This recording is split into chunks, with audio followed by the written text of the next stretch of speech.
it's Vanessa, the Crafty Gemini, and we're back. Video number 4 in my Butterick 6214 video sew-along series.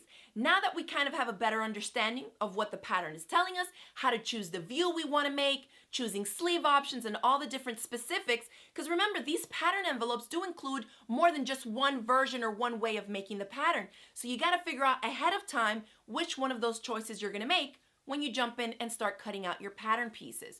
So now we're going to move on to going over the fabric choices, notions, and what I need you all to gather up before you start even cutting out fabric pieces to make this top. So there is a lot of prep work involved, and I hope as you've been following along with this series that you've had the time or you've made the time to sit down and watch these videos in their entirety. I promise, even in my longer videos, I'm not just babbling along. I'm giving you information that I think is relevant and important for you to consider and think about as you try your hand at these patterns. So I hope that you enjoyed this video, and I will meet you back at the end and see what you thought.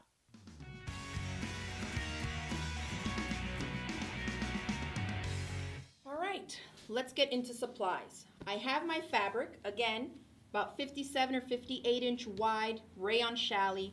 This stuff is a dream to work with. You want to pre-wash your fabric the same way that you plan to wash and care for the finished top.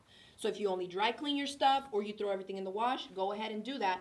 Obviously do a little research, make sure that you're choosing a fabric that can be washed. So always make sure that you wash it or cut a little piece that you've measured to size, throw it in the wash and see what it comes out afterwards, because you definitely don't want to make a garment, then pop it in the wash and have it shrink up on you, because then it's not going to fit like you made it to fit, okay? So always keep that in mind when you're working on garments.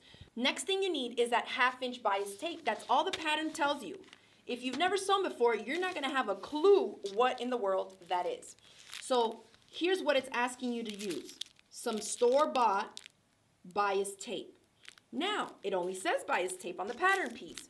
You need to know whether it's single fold or double fold. And I'm going to tell you that you need single fold for this project. There is double fold. That's not the kind of binding that you need for this specific project. So we're going to get the single fold. Now you can see these packets are brand new because I just bought them specifically to show you all. And you might be wondering why. Because I don't use these in my garments. I make my own. But again, that's not in the most beginner level. But I just want to show you on one of my previously made samples. This is, again, the rayon challis fabric, really nice and breezy, but you can see. Imagine if I used one like this. It can add a cute pop of color, but in the store, they only sell them in these, just in solid colors, and I don't necessarily want that. Now, if you have a look at the fiber content of the store-bought bias tape, it's 55% polyester and 45% cotton. That's not the softest thing I want on my skin, and it's going to be thicker and a heavier weight than the lightweight drapey rayon challis that I'm working with. So can you use it? Yes. I'm going to show you in this video, but do I prefer to use it? No. Instead, I make my own, and I often will add a pop of color to the finished neckline on my tops, or I do the same thing like this, that I use the self fabric or the same fabric that I use for the garment to finish off the neckline, so it's a little bit more seamless and even looking, and I know that it's not going to weigh down my neck or make it stiffen up like this, because the bias tape that I've created is the exact same weight as the fabric itself. So just know that that is an option, and I won't have time to cover that in this video, so we will be using the store-bought bias tape, and I'll be able to show you in the end how it turns out. So just know that you're looking for the single fold bias tape for this specific application for finishing both the neckline and the armholes if you're choosing views A or B, which is the sleeveless option. All right, so I'm going to grab the navy because, believe it or not, I know this looks like black, but the background on this is navy. So I'm going to go with something that I think will blend in a little bit easier. And then I made sure to get 0.5 here is the 1/2 inch wide single fold bias tape, so that's what you'll need. And in each one of these packs, let me see because I never use this, it's 4 yards included. And if you recall, the pattern said for views C and D, we only needed 1 yard. So I'll have plenty in this little pack. Then aside from your fabric and that single fold bias tape, you're going to need some really good quality polyester thread. This can be an all-purpose thread, and I just prefer to work with polyester when I'm making garments because it's stronger, holds up better, and for garments especially that are going to get a lot of wear and tear and wash and stuff, I prefer to use polyester for my garments than using a natural fiber like a cotton. This is super duper strong, and it takes quite a bit to get it to break. So this is what I prefer, and I'm just choosing a color that's gonna kind of blend in. We're going with navy thread, the navy bias tape, and then the top that has these fun colors and a dark navy background. So now that we've covered all that information, you can see how much prep work, and we haven't even really prepped everything yet because we haven't even taken the pattern out, but you can see how much knowledge it takes to get you to this point where now you have the correct size pattern to at least start with. You have the notions you need. You have the correct fabric that's going to work in the correct amount, and you've pre-washed it. You have now selected all the little bullet points to know what you're getting yourself into, and we haven't even taken the pattern out of the envelope. So this is what I try to tell my beginner students. You can't just jump in, grab some fabric and a pattern, and think that you're going to end up with some really good results. You have to really understand the why of every single step and why you're selecting each thing before you can even get to cutting and sewing. So I hope that all this has really been a good overview for you all to try your hand at this first pattern. Now, let's open up our pattern envelope and warm up our iron. When you take out everything from the pattern envelope, you'll have instruction sheets, and then you'll have the actual tissue paper pattern. I like to warm up an iron to get rid of all these creases, and that way you make sure that you're getting some better and more accurate cuts when you're laying these pieces on top of your fabric. So let's open up this one tissue sheet, and be careful handling this because it is pretty thin, but you can see all the creases. Use a warm, dry iron and just kind of go like this, and you can see that all the creases quickly disappear. You don't want to add moisture to this because the paper is quite thin. I don't want it to just get wet and break on me. But smooth out all the wrinkles first before we start cutting out the pieces that we need.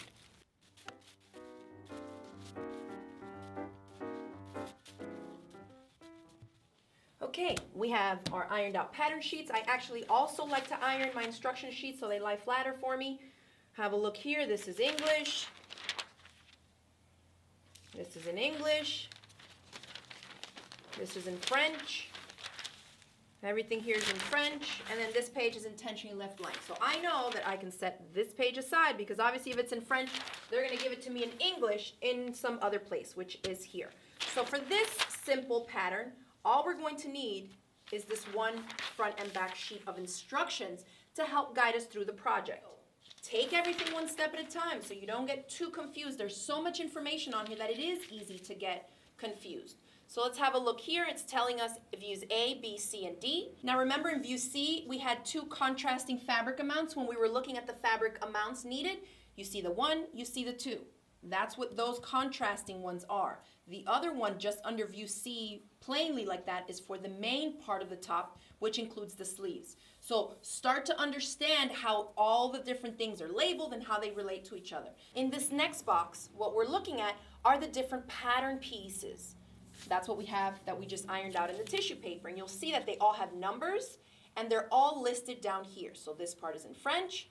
Let's look at the English part. This says top A, B, C, and D. Then you'll see the numbers 1 through 8. And that means that each one of these pattern pieces is going to have a number. And when you reference the number down here in this key, it tells you what part of the top that piece is. So let's have a look at number 1, pocket C. The number 1 piece, where is it here, is a pattern piece that has a pocket on it. And I'll show you it so you can see it in real life, what it looks like, and where it is on the sheet.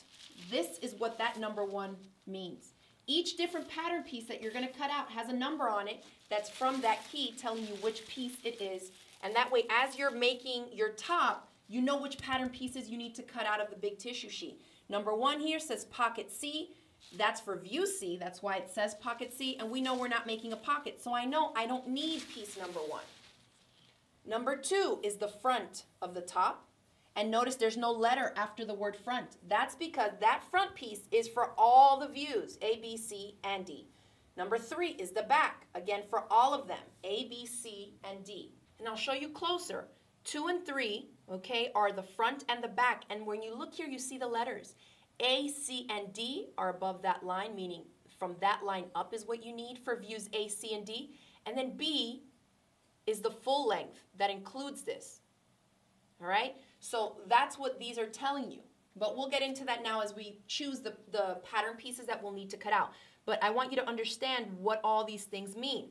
If we look at 4, front hemband, A and C, that means that pattern piece number 4 is the front hemband for views A and C. So A has a front hemband and C has this one, which is longer than A, and that's why you can see that C is down here, showing it a little bit longer than just the top part A. When you look at the pattern pieces, that'll make a little bit more sense, but when there's a lot of options in the garment pattern, it can get really confusing. So that's why I'm trying to simplify it as we go forward.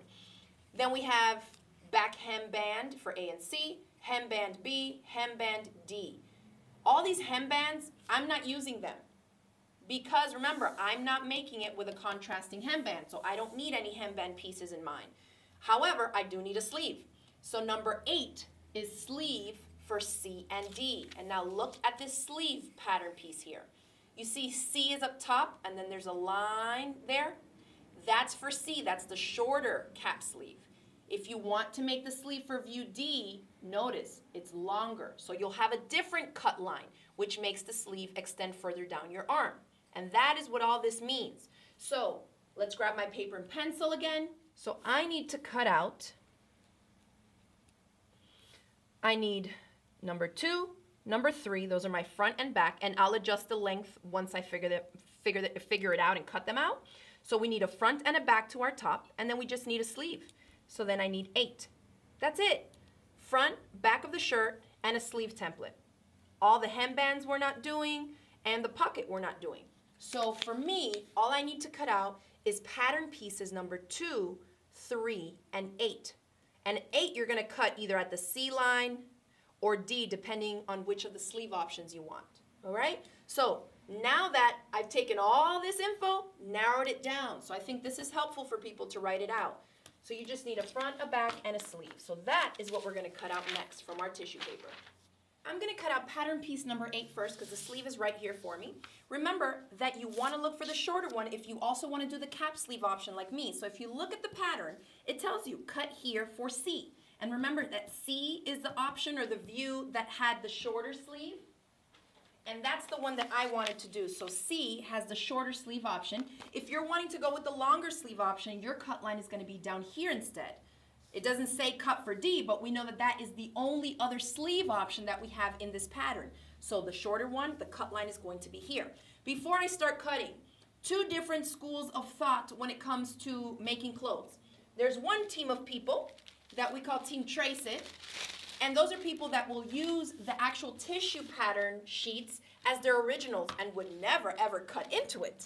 Instead, they take tissue paper or some other type of paper, place it over here with some weights and things, and then because I can see through it, trace out all the lines, the notches, all your little reference points, grain lines, and all that stuff.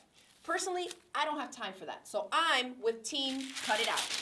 So we're going to jump right into the tissue paper and cut it out. Now, if it's a multi-size pattern that you're making for something else, and you know you're going to make, say, pajama pants for the whole family, and a bunch of people are in different sizes, then here's what I do. When these patterns go on sale, I just buy 2. One I keep as the original to trace, and the other one I cut right into to at least make one and go. I've made this top before, so I know the medium works. I'm just going to cut right out. And those of you that are on Team Trace are probably screaming at me right now. But another thing is, you know, everything is personal preference, is what you use to cut your pattern pieces out and how far out you cut. Some people will cut and leave themselves half of an inch. Then when they have it on the fabric, they'll cut through on the line. Once you make some garments, you'll start to figure out what you like and what works for you. This is what works for me. Notice also that I'm using a rotary cutter. I'm a very zip fast. I don't have time to be going super duper slow or cutting with paper scissors and all that. I just go for it. So.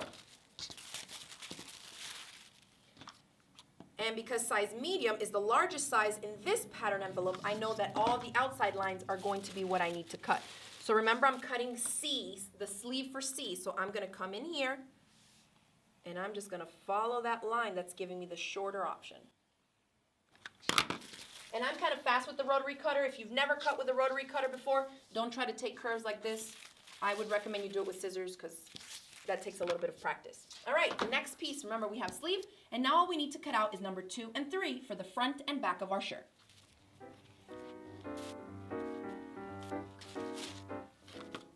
Now when I say I'm cutting out the size medium, some of you that may be beginners are probably like, well, what line are you using to cut? Most patterns will have different types of lines to differentiate between the sizes. So if you notice on this one, the medium has a solid line.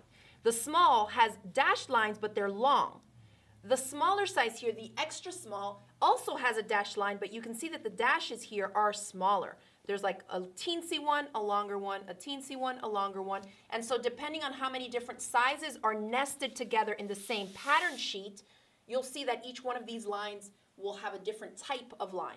So find the M and follow that line around. So for me, M is the medium, and I see that it's solid. So if I come up the neck here and I'm coming on the shoulder to see which one, don't get confused by the M being here. They're just like reference guides for something else. It's not the cut line, so you don't want to cut in here just because you see an M. That line, remember, it's not solid.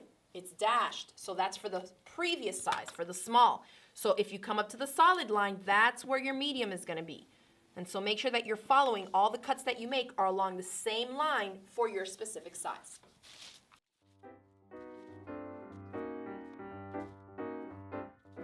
All right, so we narrowed down our pattern pieces to number 2, number 3, and number 8. And this is all we're going to need to make this top, and the bias tape to finish the neckline.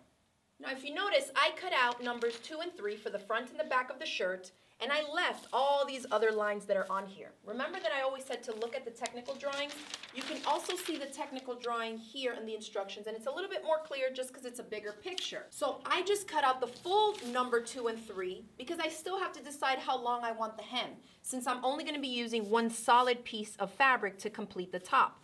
So if you look at the technical drawings, the images themselves will also give you an idea of how long or how short the tops will be. So let's have a look and reference them one to the other. A and B, similar, but C is going to finish a lot longer than A. So if you're wanting a shorter hemline here, even if you add the sleeves to it, you're going to want to be looking at the lines here that says right here, cut here for A, C, and D. So this is going to be the line underneath this text here that has the notch. This will be your line for cutting for A, C, and D. But keep in mind that where it has you cut the top part of the top is going to be because it's assuming you're going to then add a contrasting band to the bottom to make it longer. So that's something to note. If you're wanting to make it the full length of A, you'll need to adjust the finished length without adding a contrasting band. Does that make sense? If you cut it right here and then hem that, your shirt is going to end up being at this line and then shorter once you hem it. So it's going to end up being a lot shorter than you probably envisioned. So these are things that you need to anticipate and know so that you can then make the adjustments to make the top the length that you want. Then we'll look at B. B is the longest one of the 4. This is more like a tunic, probably even like a short dress or something to wear with leggings. I know that if mine comes down this far down, that's not going to be enough to go over my jeans for the size that I've chosen. Because remember, I only gave myself 2.5 inches of ease.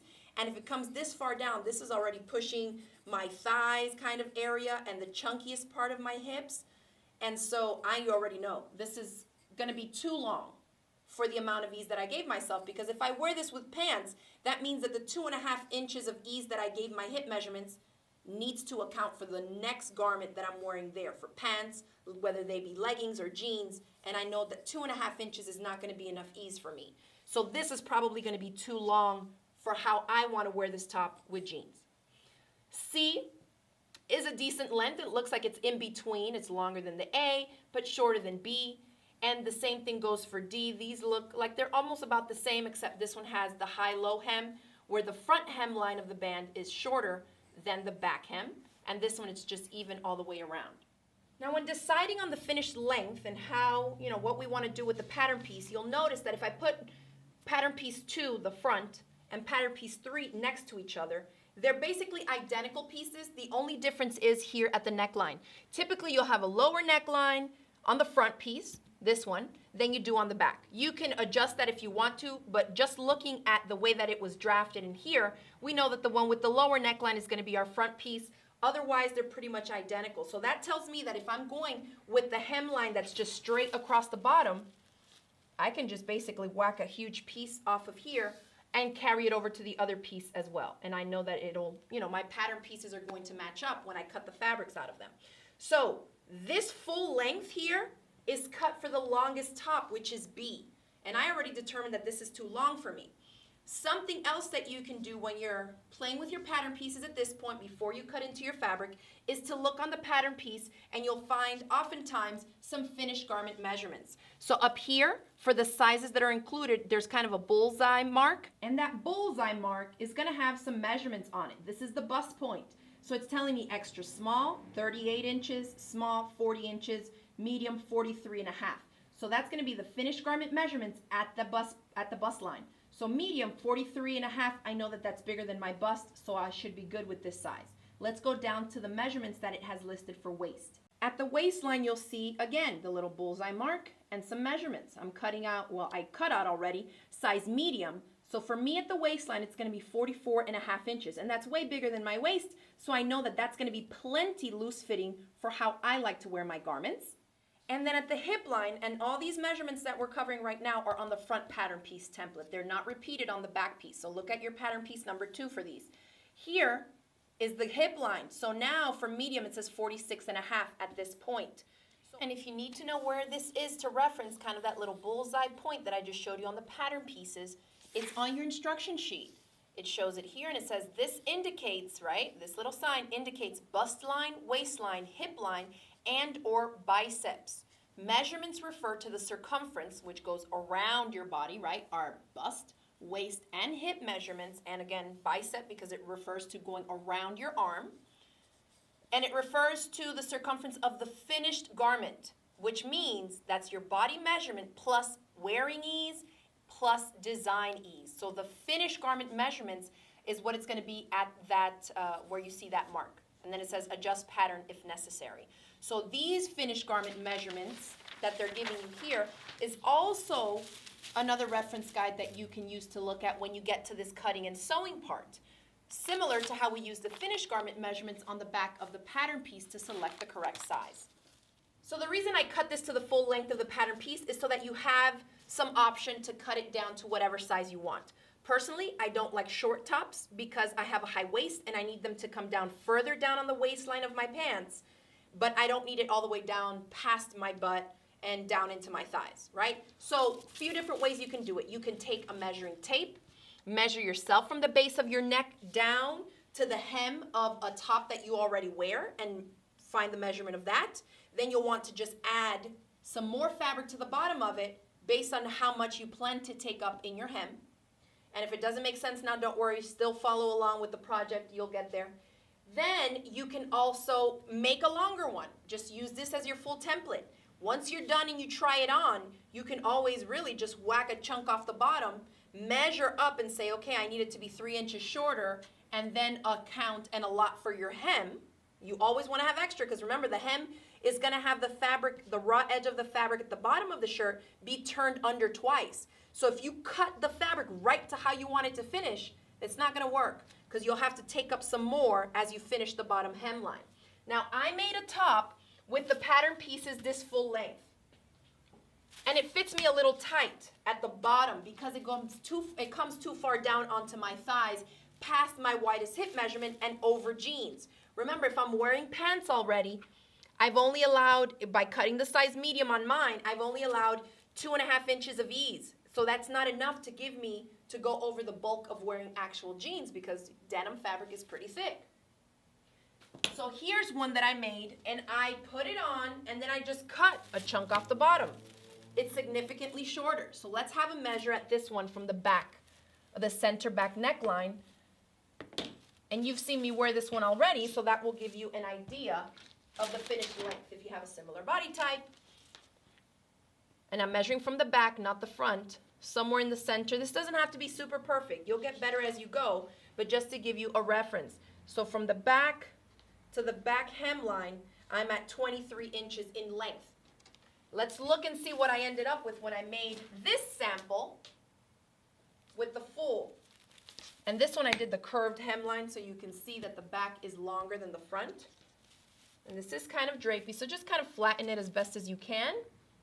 And this goes for any top. Mind you, I'm just showing you ones I did from this pattern, but this could be for anything. So I'm going from about the center back, and I'm measuring down to the longest part is about 27.5 inches. So a lot longer. This is why this top fits me a little too snug around the hips over jeans, because it's significantly longer than the one that I prefer to wear with jeans. So for the other one, what did I say, 23 inches? So you can see that I have a lot more, okay, about 4.5 inches or so extra. And you need to determine how you're gonna finish that hem to decide how much you're going to add on. If you're gonna have a chunky hem that's 1 inch, then you need to add 2 more inches, because if you turn under 1 inch and turn it under again, you need more. If you're using, say, a rolled hem foot or something that uses a really tiny amount of fabric to make a hem, then you won't need quite as much. So in garment sewing, there's so many variations and different things that may vary, that really what I like for beginners to do is just jump in, make something. So you have a starting point and don't get bogged down with all the perfectionist details, just make something. And that's what we're trying to do with this sew along. So from the center back, I'm gonna come down to about what my neckline would be. Come down, and this is about 27.5. I know I want it to be shorter than that. So if I want mine to finish at 24 inches, let's say, if I do a small hem, I know that I can cut it to 25. That's still gonna be a lot. I can even do 24 3/4, and that will give me enough to give me a really fine hemline at the bottom. And for me, that ends up being at about where this one line is that says stitch line. So that just ends up working out perfectly. So what I'm gonna do is cut along this dashed line that is already a reference mark on my pattern. Perfect. And because I'm using that, this is gonna be great for those of you that want a similar top in length. I'm just gonna cut it right there. You can, of course, trace these patterns out and make adjustments that way, so that you keep them in different lengths and make different patterns, but I know this is gonna work perfectly. So if you want to, and you're following along, one solid piece of fabric, no contrasting band, go ahead and cut it at the mark where it says stitching line. That's for one of the other views that we're not working on, but use that as your reference, and cut across both the front and the back pieces. Now we're finally ready to lay out our fabric and cut out the pieces that we need. So we have the front, the back, cut down to size, including the hem allowance, and a sleeve. So this is a lot of prep work. But what I like to do, notice that I know the length of the measurement that I wanted my top to finish, because I just made one randomly. I just put it on, whacked off some from the bottom, and I know that I liked that length. So now from then on, I'll mark down these measurements and I'll know what I want to do going forward. But again, don't get bogged down with too many of the details and trying to be super perfect. Just make something that's wearable, and from each project that you make, you'll learn something new for the next one. All right, and that is the end of this video number 4 in my Butterick 6214 video series. Let me know what you thought in the comment section below. Did I cover any information that you had no idea about? Was there something that went off in your head like, wow, now I know why I've had maybe some failed attempts in the past? Let me know how you feel about this video and this series in the comment section below. I'd love to hear your feedback. Now, if you enjoyed the video, give it a thumbs up, share it with some of your crafty friends. And of course, if you haven't yet subscribed to my channel, click the subscribe button. That will ensure that you don't miss out on any of my future videos. I hope to see you back here on my YouTube channel. Don't forget to subscribe, and I'll see you in the next video.